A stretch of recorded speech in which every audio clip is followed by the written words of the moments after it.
अवधूत चिंतन श्री गुरुदेव दत्त श्री स्वामी समर्थ. मी शीतल तुमच्या सगळ्यांचं आमच्यामध्ये स्वागत करते. नॅचरल सुरुवात करते. म्हणजे येत्या 29 जून 2026 म्हणजे आता जेमतेम 2 दिवस बाकी आहे. आपल्या येत्या सोमवारी वटपौर्णिमा हा सण साजरा होणार आहे सर्व ठिकाणी. आता ज्येष्ठ महिन्यातली पौर्णिमा तिथी ज्या दिवशी येते त्या दिवशीच आपली ही वटपौर्णिमा तिथी ही साजरी होत असते किंवा सण साजरा होत असतो. तर सर्व सुवासिनींसाठी अतिशय महत्वाचा हा सण आहे किंवा व्रत आहे असं म्हणायला हरकत नाही. आता वटसावित्री व्रत किंवा वटपौर्णिमेच्या दिवशी आपल्याला वडाची पूजा कशी करायची आहे, सोबत आपल्याला साहित्य काय काय लागणार आहेत आणि वटपौर्णिमेच्या दिवशी सकाळी उठून आपल्याला लवकर आधी संकल्प सोडायचा असतो आणि मग व्रताला सुरुवात करायची असते. सोबत आपल्याला वटसावित्रीचं व्रत करत असताना आपल्याला पूजा विधी देखील कसा करायचा आहे याबद्दल संपूर्ण माहिती तुम्हाला आजचे व्हिडिओ देणार आहे. नक्कीच व्हिडिओ पूर्ण बघा, शेवटपर्यंत बघा, जेणेकरून तुम्हाला कुठले प्रश्न उद्भवणार नाहीत. आणि हो, आपल्या चॅनलवर नवीन असाल तर नक्की चॅनलला सबस्क्राईब करायला आणि बेल आयकॉनला क्लिक करायला देखील विसरू नका, जेणेकरून आपण येणारे जे काही नवनवीन व्हिडिओ असतात ते तुमच्यापर्यंत सगळ्यात आधी पोहोचतील. तर मंडळींनो, 29 जूनला आपली वटपौर्णिमा हा सण मोठ्या उत्साहात सर्व ठिकाणी साजरा होणार आहे, जो प्रत्येक सुवासिनी स्त्रीसाठी अत्यंत महत्वपूर्ण हा सण आहे किंवा व्रत आहे म्हणायला हरकत नाही. आता वटसावित्री व्रत जे आहे ते 29 जूनला पहाटे किंवा वटपौर्णिमा जी आपली असते पौर्णिमा तिथी ती 29 जूनला सकाळी पहाटेपासून सुरू होणार आहे आणि 30 जूनला मंगळवारी पहाटे संपणार आहे. त्यामुळे 29 जूनला दिवसभर आपलं हे पौर्णिमा तिथी असणार आहे. त्यामुळे सकाळी सूर्योदयापासून तुम्ही संध्याकाळी 5:30 वाजेपर्यंत 5 वाजेपर्यंत का होईना आपण वडाची पूजा करू शकणार आहोत. आता सगळ्यात मेन मुद्दा म्हणजेच काय, तर वटसावित्री व्रत किंवा वटपौर्णिमा आपल्या सगळ्यांना माहिती असेल की बा सत्यवानाचे प्राण परत आणण्यासाठी सावित्रीने स्वतःच्या भक्तीने आपल्या यमराजाला संतुष्ट केले होते आणि त्यांना इतकं प्रभावित केलं होतं यमाला की यमाने सुद्धा सत्यवानाचे प्राण परत दिले होते. आणि ते परत ज्यावेळेस मिळाले, सत्यवाना ज्यावेळेस जिवंत झाला त्याला त्याचे प्राण परत ज्यावेळेस मिळाले ते एका वृक्षाखाली मिळाले आणि तो एका वृक्षाखालीच तो परत जिवंत झाला होता सत्यवान. आणि ते जे वृक्ष होतं, ज्या वृक्षाखाली त्याला परत प्राण मिळाले होते, स्वतःला जीवनदान त्याला मिळालं होतं, तो वृक्ष होतं वडाचं झाड. आणि वडाचं झाड हे अत्यंत महत्वपूर्ण आहे, दीर्घायुष्य आहे, आपल्याला सगळ्यांना माहिती असेल. आणि ज्या वृक्षाखाली सत्यवानाचे प्राण परत मिळाले होते ते वृक्ष ज्यावेळेस सावित्रीला कळालं की वडाचं वृक्ष आहे, त्या दिवसापासूनच तिने मनोभावे श्रद्धेने त्या वडाची पूजा करायला सुरुवात केली होती. आणि आजतागायत ही प्रथा आपण प्रत्येक स्त्रिया पाळत आहोत. अजूनही ही प्रथा चालू आहे. अजून सुद्धा ज्येष्ठ पौर्णिमेच्या दिवशी वडाची पूजा केली जाते, व्रत केलं जातं, उपवास केला जातो मनोभावे श्रद्धेने. आणि आपल्या पतीच्या दीर्घायुसाठी, पतीचं आपल्याला अखंड सौभाग्य प्राप्त व्हावं, पतीला त्याच्या कामामध्ये भरभरून यश मिळावं, कुटुंबामध्ये सुख समृद्धी नांदावी यासाठी हे व्रत केलं जातं. आता अजून एक महत्वाचं कारण म्हणजेच काय, वडाचं झाड जे आहे ते अतिशय वेदतुल्य मानलं गेलं आहे. कारण की वडाच्या झाडाखाली किंवा वडाच्या झाडामध्ये आपल्या श्री स्वामी समर्थ महाराज, दत्त महाराज सुद्धा वास्तव्य असतं असं म्हटलं गेलं आहे. आपले महाराज नेहमी म्हणायचे वड वड मूळ मूळ, म्हणजे या संपूर्ण जे काही विश्वाचं मूळ आहे ते त्यांच्यातच सामावलेलं आहे असं त्यांनी सांगितलेलं होतं. सोबत वडाचं झाड जे आहे ते बहुगुणी सुद्धा आहे, म्हणजे एक औषधी गुणी सुद्धा आहे म्हणायला हरकत नाही. कारण की आपणास माहिती असेल बघा, आपण ज्यावेळेस गुढीपाडवा असतो त्यावेळेस गुढीपाडव्याच्या दिवशी एक तोडगा करतो, तो म्हणजेच काय, वडाच्या झाडाची मुळी तोडून आणतो आणि ती आपल्या प्रवेशद्वारावर लावत असतो. त्याच्यामुळे बहुगुणी असं हे आपलं वडाचं झाड मानलं गेलेलं आहे आणि ते दीर्घायुष्य सुद्धा आहे. आणि वडाचं झाड दीर्घायुष्य असल्यामुळे आपण त्याची या दिवशी पूजा जर केली ज्येष्ठ पौर्णिमेच्या दिवशी, तर नक्कीच आपल्या पतीला सुद्धा तेवढंच दीर्घायुष्य प्राप्त होत असतं, अखंड सौभाग्य आपल्याला प्राप्त होत असतं.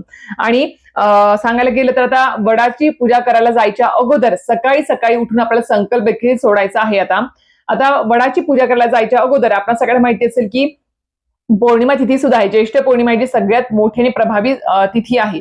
आता या दिवशी काय करायचं आहे, वटसावित्रीचं व्रत करत असताना आपल्याला सकाळी लवकर उठायचं आहे, शुचिर्भूत व्हायचं आहे.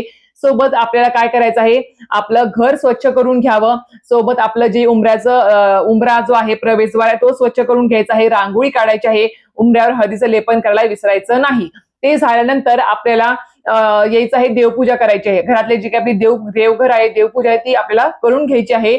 त्यानंतर आपल्याला छान असं तयार व्हायचं आहे. आपले जे काही आता नैवेद्य सुद्धा या दिवशी खूप जणांच्या घरामध्ये पुरणपोळीचा नैवेद्य असतो, गोडधोड असा नैवेद्य असतो, कोणी रसपुरी करतं, कोणी काय करतं, यथाशक्ती ज्यांना जसं जमेल तसं ते नैवेद्य तयार करतात. पण पुरणपोळीचा मान असतो हे तर मला माहिती आहे, आमच्याकडे सुद्धा पुरणपोळीचाच मान असतो.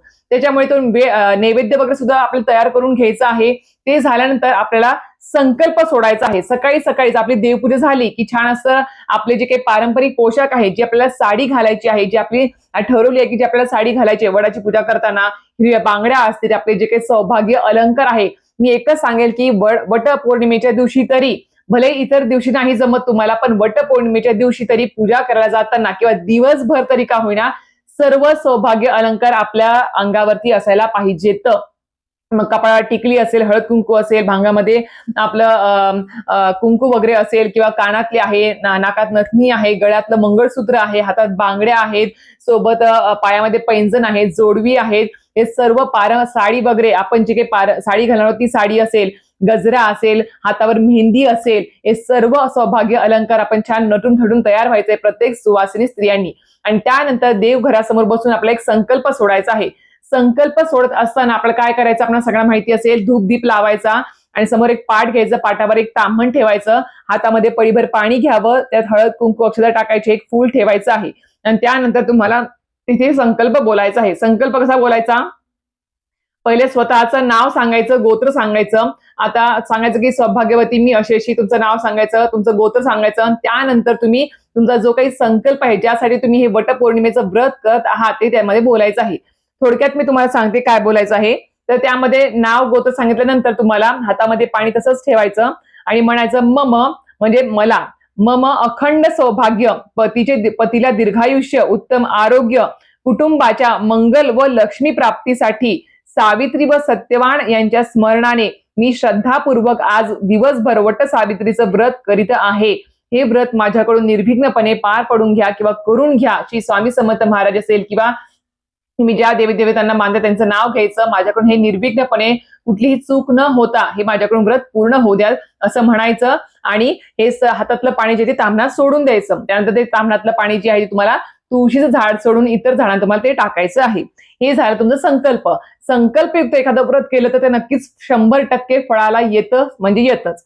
आता या दिवशी तुम्हाला सांगितल्याप्रमाणे आपण छान तयार झालो आहोत, नैवेद्य तयार आहे, संकल्प देखील सोडलेला आहे. आता आपल्याला तयार करायचे म्हणजे पूजेचं ताट. आपल्याला वडाची पूजा करायला जायच्या अगोदर आपल्याला जे काही साहित्य लागतं ते साहित्य काय काय हवं ते पण तुम्हाला सांगते. तर काय करायचं, आपल्याला छान असं ताम्हण घ्यायचं आहे, मोठं ताट घ्यायचं आहे, त्याच्यामध्ये तुम्हाला तुपाचा दिवा, कारण की तेलाच दिवा घेऊन गेला तर तो पेटेल जास्त वेळ तसं नाही सांगता येत आणि तेल सांडलवण होऊ शकतं आपण जाईपर्यंत तिथे. तर तुपाचा दिवा घ्यावा किंवा तुपामध्ये जी वात भिजवलेली असते बघा, ती जरी घेतली तुम्ही तरी सुद्धा चालेल.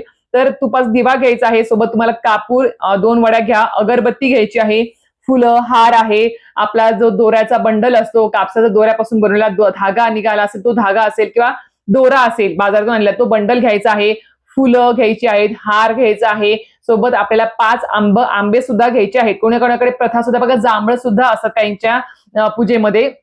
आता काहींच्या पूजेमध्ये फक्त आंबेच असतात. तर 5 आंबे किंवा तुम्ही 6 आंबे घ्यायला हरकत नाही, कारण की एक वडा झाडाला ठेवायचा आणि बाकीच्या 5 जणींची आपल्याला त्या दिवशी ओटी भरायची असते, आपल्याला सगळ्यांना माहिती असेल. तर 5 जणींना आपल्याला ओटी भरताना 5 आंबे तिच्या ओटीत घालायचे असतात 5 जणींना. त्याच्यामुळे 6 आंबे घेऊन जावे ताटामध्ये, सोबत एक नारळ, ओटी भरण्यासाठी ब्लाऊज पीस जरी तुम्ही घेतलं, एक ब्लाऊज पीस मध्ये गहू किंवा तांदूळ, एक नारळ त्यामध्ये ठेवलेलं असावं, विड्याची 2 पानं, जोड पान घ्यावं, त्यावर एक सुपारी असावी, सोबत दक्षिणा असावी, दक्षिणा सुद्धा घ्यायची आहे, खडी साखर किंवा नैवेद्य, तुम्ही जो काही नैवेद्य बनवला आहे घरामध्ये तो उष्टा करण्याच्या अगोदर बाजूला काढून घ्यावा आणि तो नैवेद्य आपला सोबत घ्यायचा आहे. सोबत आपल्याला छोट्याशा फुलपात्रामध्ये, ग्लासमध्ये किंवा तांब्यामध्ये पाणी सुद्धा आपल्या सोबत ठेवायचं आहे. त्यानंतर तुम्हाला गळसरी आपल्याला माहिती छोटीशी बघा एक गळसरी मिळते, त्याच्यामध्ये असे काळे मणी असतात, एक मंगळसूत्र टाईप असते बघा, ती गळसरी सुद्धा घ्यायची आहे. सौभाग्य अलंकार सुद्धा घ्यायचे आहे, जे आपल्याला तुम्हाला बाजारामध्ये एक छोटंसं किट भेटून जाईल, प्लास्टिकच्या पिशवीमध्ये सगळं असतं, हळद कुंकू, बांगड्या, हिरव्या बांगड्या असतात, आरसा असतो, सगळं काही असतं त्याच्यामध्ये. ते सौभाग्य अलंकार आणि आपल्याला एक त्याच्यामध्ये गळसरी पण ऍड करायची आहे. हे सर्व साहित्य आपल्याला तिथे घेऊन जायचं आहे. सर्व एक ताट तयार करायचं छान असं या सर्व साहित्यांचं आणि घेऊन जावं. तुमच्याकडे वेगळी प्रथा असेल त्या प्रथेनुसार तुम्ही तुमचं पूजेचं ताट तयार करू शकता. नसेल माहिती, नवीन आहात, सांगण्यासाठी कोणी नाही आहे, माहिती काही नाही आहे, तर या पद्धतीने ताट तयार करा. फक्त एकच सांगेल की खूप सारं काही असायलाच पाहिजे असं काही नाही आहे. थोड्या साहित्यामध्ये सुद्धा तुम्ही तुमची वटपौर्णिमेची पूजा करू शकता. फक्त तुमच्या मनामध्ये किती श्रद्धा आहे, किती भक्तीने तुम्ही ती पूजा करत आहात, व्रत करत आहात, ते जास्त महत्वाचं आहे, ना की भरपूर सारं साहित्य बघायला गेलं तर. तर अशा प्रकारे आपल्याला हे सर्व साहित्य किंवा यातलं होईल तेवढं साहित्य तरी घेऊन जायचंच आहे आपल्याला. पूजा करण्यासाठी. आता तिथे गेल्यानंतर आपल्याला वडाची पूजा करायला जाताना अगोदर मी सांगेन तुम्हाला, तिथे गेल्यावरती अगोदर काय करायचं आहे आपल्याला, जे वडाचं झाड असेल तर तिथे जायचं, थोडंसं पाणी अर्पण करायचं, तुपाचा दिवा अगोदर पेटवायचा. कुठलीही पूजा करताना बाहेर वडाची पूजा असेल किंवा काही असेल तर अगोदर दिवा प्रज्वलित करावा, दिवा तिथे ठेवायचा आणि ताटामध्येच ठेवा वाटलं जर तिथे. आणि दिवा प्रज्वलित केल्यानंतर आपल्याला वडाच्या झाडाला थोडंसं पाणी अर्पण करायचं आहे. नंतर आपल्याला हळद, कुंकू, अक्षदा, फुलं अर्पण करायचे, हार घालायचा आहे. त्यानंतर नैवेद्य आणलं, तो नैवेद्य तिथे ठेवायचा आहे. बिड्याचं पान जे आणले, जोडपान, सुपारी ते पण तिथे ठेवायचं आहे. त्याच्यावर सुद्धा हळद, कुंकू, अक्षदा अर्पण करायचे, फूल अर्पण करायचं आहे, नैवेद्य दाखवायचा आहे. सोबत आपल्याला तिथे अगरबत्ती सुद्धा लावायची आहे. कापूर, जर तुम्हाला आरती माहिती असेल वडाच्या झाडाची, तिथे त्याची करता येत असेल तर तुम्ही कापूर पेटवून आरती देखील तिथे करू शकता. शेवटी, सगळ्यात शेवटी करावी. आता अगरबत्ती वगैरे पेटवली, आपण नैवेद्य दाखवला, सर्व केलं, त्यानंतर आपल्याला ओटी देखील भरायची आहे. मग एक ब्लाऊज पीस घ्या. ब्लाऊज पीस मध्ये तुम्ही काय करायचं आहे, थोडंसं गहू किंवा तांदूळ एक आणि आंबा आणि एक सुपारी किंवा खोबऱ्याचा तुकडा वगैरे, हळकुंड वगैरे जे असतं ते आपण ओटीमध्ये ठेवतो, ते सर्व आपल्याला त्या ब्लाऊज पीसवर ठेवायचं आहे. एक आंबा ठेवायचा आहे आणि ते ओटीचं आपल्याला ओटी तिथे समोर ठेवायची आहे वडाच्या झाडाजवळ. हे केल्यानंतर आरती करावी. सोबत जमलंच तिथे बसूनच तुम्ही सत्यवान सावित्रीची कथा देखील तुम्ही ऐकू शकता, श्रवण करू शकता किंवा वाचन देखील करू शकता आणि आरती करून घरी येऊ शकता. तिथे बसून जर शक्य होत नसेल कथा वाचणं, आरती करणं, तर घरी यावी. घरी येऊन तुम्ही दिवसभरामध्ये कधीही, म्हणजे उपवास सोडण्याच्या अगोदर तरी तुम्ही सत्यवान सावित्रीची कथा ऐकायची, हे वाचन करायचे किंवा श्रवण करायचे आहे.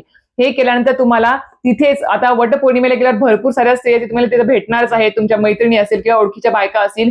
तिथेच बसून तुम्हाला 5 जणींची ओटी देखील भरायची आहे. गहू आंब्यानी तुम्हाला किंवा तांदूळ आंब्याने तुम्हाला तिथे 5 जणींची ओटी भरावीच लागते. हा त्यांचा त्या दिवशी मान असतो. त्यामुळे 5 जणींची ओटी भरावी, हळद कुंकू लावावं, तिथे त्यांचे आशीर्वाद घ्यावे 5 जणींचे आणि तुम्ही घरी परत येऊ शकता.